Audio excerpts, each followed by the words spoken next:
Okay, so these are the ingredients. You have fried fish, more. I'm using mixed spices over there, and of course the grinded melon, which is the egusi core, and the pepper tomato paste, some salt, give you some taste. Then we have the bitter leaf that has been dried and washed. Then we have the pumpkin leaves, which is ugu, and we have the stock fish, that extra munchy inside the soup. And we have some onions to add some little tangy taste to it. First thing I'm going to do here, I'm going to mix the spices together. I'm going to blend the seasoning, crush the seasoning to the cubes, and then I'm going to put the seasoning spices into the egusi flour or powder. Mix and then mix until everything gets blended in. Keep mixing until everything turns to one that you don't even see it any longer. And next thing I'm going to do, I'm going to add some onions. Now you may ask, why onions into that? The onion adds to the flavor. Onions has its own special seasoning taste to it. So I add onions to it. I mix some more. I mix until everything blends into one. They're all smooth. They've all been mixed together. They've all been blended together. So the next thing I'm going to do, I'm going to add half a glass of water. Half a glass of water is all you need. Now this is where the messy job begins. I am going to mash everything together. The onions, the spices, the egusi powder or flour. I'm going to mix it. It's going to become very messy. This was the messiest part of the meal. As you press it together, it becomes very sticky. It's like clay that has that mud. Everything has turned sticky. It's very, very sticky. Everything gets so sticky and sticky, but it's good to have this kind of flavor. It adds better flavor to it. While some people just put the powder directly to the soup, I prefer this method because the taste has been wonderful. So I'll put my fire on, and that's the pot I'm using. So first thing I'm going to dry the pot, and I'm going to add some, guess what it is? Drum roll please. Some wonderful palm oil. Palm oil is the starter, is the base for the soup.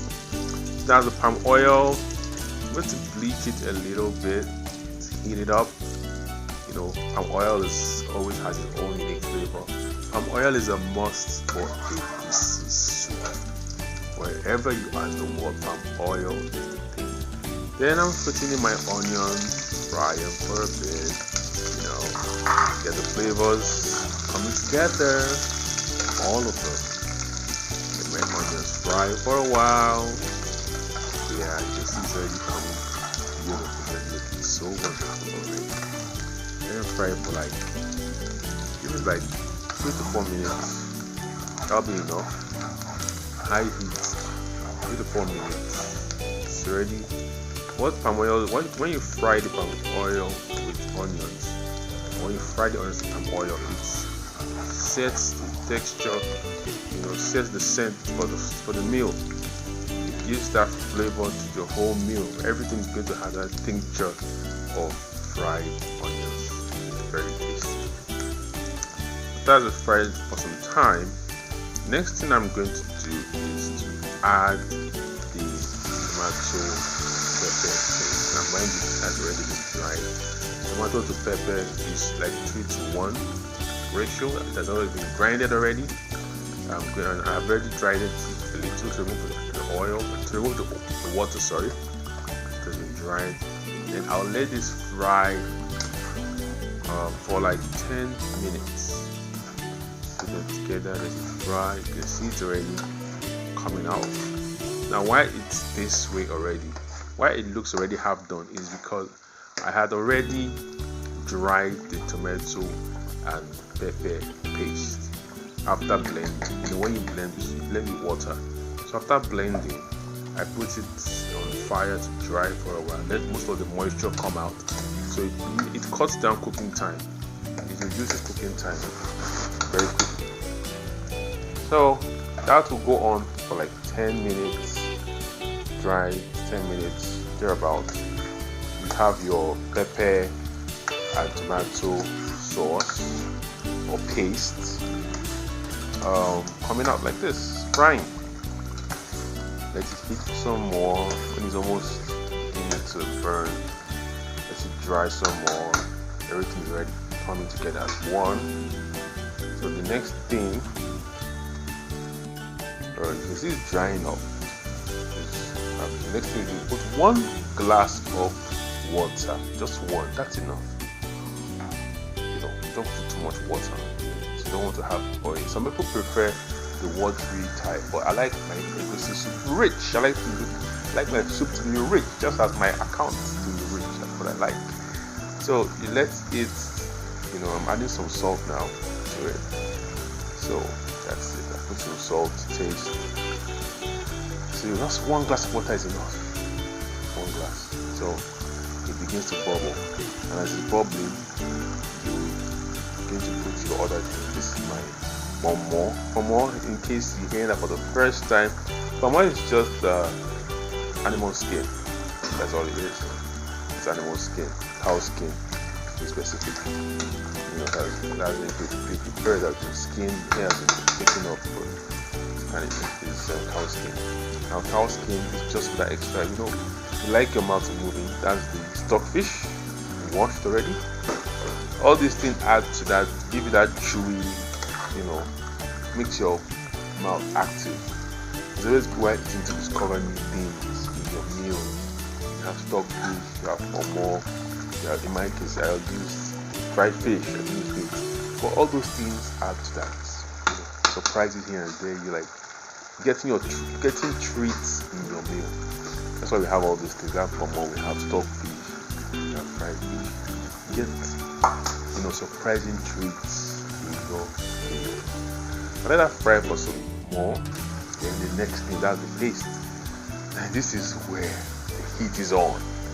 This is where the heat is on. Because I'm putting the paste into the paste. Now, it's not obvious from looking at the video, but my hands were on fire. The heat, woo! It was something else. So I had to drop it in dollops here and there into the hot steaming pot of tomato and pepper paste. So I put it inside. But this is not so easy to pull off because of the heat and because of the stickiness. But it doesn't matter how you really put this in. With time, it's all going to blend into the soup.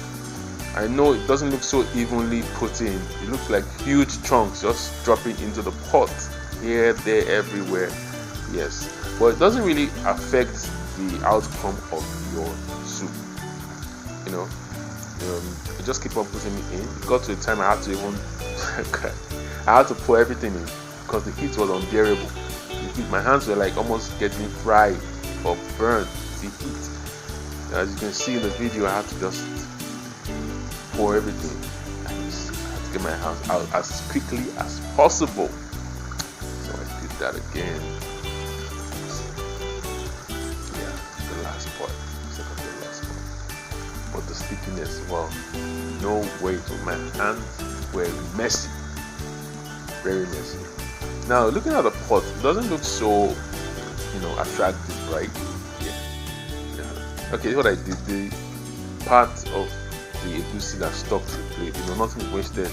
This is going in. I just added some water and I put it into the pot. Now it looks creamy. It looks creamy orange, right? But it doesn't matter. You shouldn't be scared if you see something like this. Everything will come together as you see. Put it in, then just stir gently, very, very gently.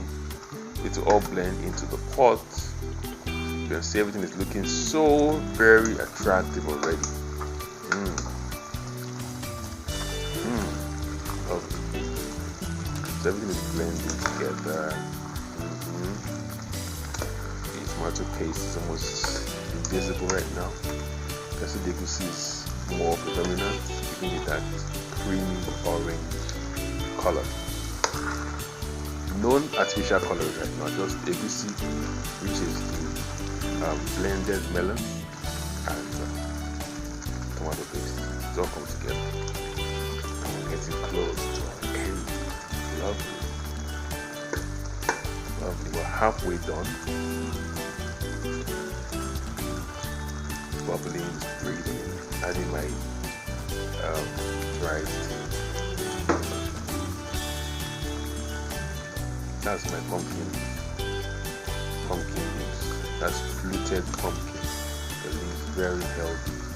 That's our vegetable. It's soup, shredded and washed. It's popularly called Fufu in Nigeria. In the market, anywhere in the world. It's called Fufu.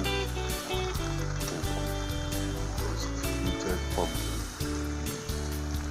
I'll just stir gently into water.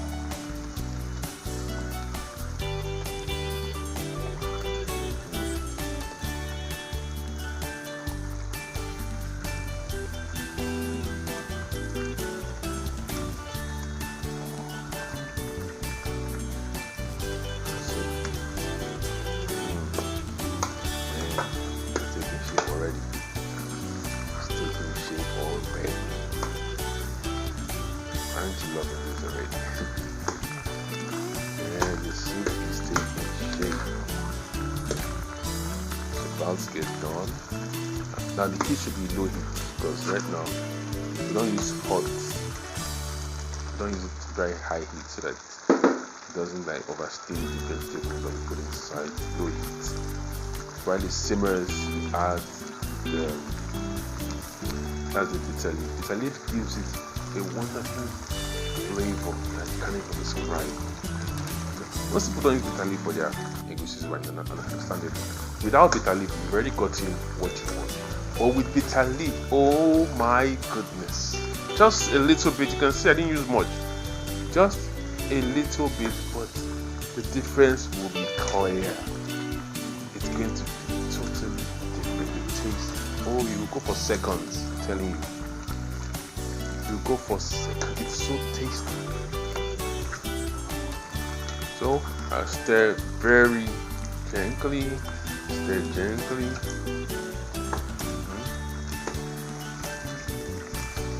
It's really coming together. It's all coming together. It's all coming together. It's all coming together.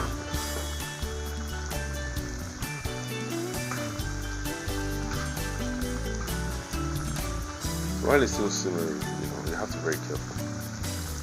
When you turn it, you don't want a situation where you turn it. Okay, that's the fish. That's the fried fish. I use fish. I just prepare fried fish to eat. Like fish, more of a fish person than a meat person. Of course, you can use anything you want to. Like a protein. You can use fish. You can use chicken. Beef, anything you want. It all have the same flavor. It's all good. But my preference for this meal is just fried fish. Just love it. So our quarters done. So everything has to blend in. Just trying to allow everything. And the soup is as good as done. As good as done. It's simple. You could pull this off in like 20 minutes maximum. If you've prepped the other things, you already washed your vegetables, if you've already dried your pepper and tomato paste, not too much water. If you've prepped it, 20 minutes, you're done. Personally, I don't like spending much time in the kitchen. Like everything prepped, so I just do my thing and I get out of the place. That's it. Yeah, well, it's prepped already. So you can see why it's not going to add too much water, because with too much water it's going to spend longer time trying to dry out and everything. Just little water. I used half a glass of water after I dried the tomato and pepper paste. So our soup is ready, and the soup is done. Voila! So that's it. Let me hear what you think about this wonderful, tasty meal. That's gari. That's gari, which is our staple here. And it's a slap of approval. Thank you.